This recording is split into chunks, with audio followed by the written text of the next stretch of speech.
दुनिया के महान वैज्ञानिक स्टीफन हॉकिंग का मानना था कि भगवान बस इंसानों की कल्पना मात्र है। आपने भी कभी ना कभी सोचा होगा कि ये विशाल ब्रह्मांड किसने बनाया? क्या ये ब्रह्मांड बस यूं ही बन गया है? तो हॉकिंग्स अनुसार ये ब्रह्मांड किसी ईश्वर ने नहीं बनाया, बल्कि ये अपने आप अस्तित्व में आया है। इस पर उन्होंने ये कहा है कि कोई चीज तभी बन सकती है जब कोई उसे बनाना चाहे, लेकिन ईश्वर ये इंसानों की कल्पना है, क्योंकि जब से हम इंसानों ने होश संभाला है और इंसानों ने सभ्यता की शुरुआत की, तब उन्होंने चीजें बनानी शुरू की और हमने हर चीज सोचकर और समझकर ही बनाई, जैसे घर, गाड़ी, औजार, मशीनें और सब कुछ। और तब से ही हमारे दिमाग में यही लॉजिक फिट हो गया है कि कोई चीज तभी बनती है जब कोई उसे बनाए। मतलब हमारे दिमाग में ये धारणा बैठ गई है कि हर चीज को बनाने वाला कोई ना कोई होता है। लेकिन हॉकिंग कहते हैं ब्रह्मांड के नियम हमारे जैसे नहीं है। ब्रह्मांड इंसानी नियमों से नहीं चलता, क्योंकि जब हम ब्रह्मांड को गौर से देखते हैं तो हमें उसमें ऐसी दुनिया दिखेगी जहां कोई मकसद नहीं है, जिनका कोई मतलब नहीं होता।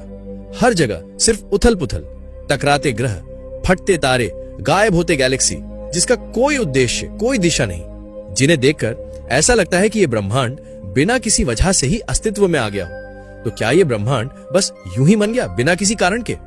हाँ, ये ब्रह्मांड किसी मकसद से नहीं बना है, ये बस बना है। और अब आप सोच रहे होंगे तो फिर हम यहां कैसे हैं? तो देखो, हम आज इसलिए अस्तित्व में हैं क्योंकि हम ब्रह्मांड के एक ऐसे शांत हिस्से में रहते हैं जहां करोड़ों वर्षों से कोई बड़ी तबाही नहीं हुई, जहां सिर्फ शांति है। हमें यह ब्रह्मांड परफेक्ट लगता है क्योंकि हम उस हिस्से में हैं जहां जीवन टिक पाया, यहां आज तक कोई बड़ी तबाही नहीं हुई। यही वजह है कि हमें यह ब्रह्मांड परफेक्ट लगता है। लेकिन असल में यह बस संयोग है।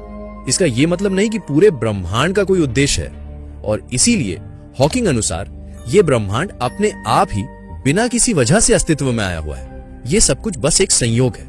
लेकिन यह भी हो सकता है हम आज भी किसी बहुत बड़ी सच्चाई से अनजान हो। सोचिए और कमेंट में बताइए आपका क्या मानना है। और वीडियो को लाइक करें, क्योंकि अगली बार हम बात करेंगे उस चीज की जो इस ब्रह्मांड से भी ज्यादा रहस्यमयी है, हमारा खुद का दिमाग।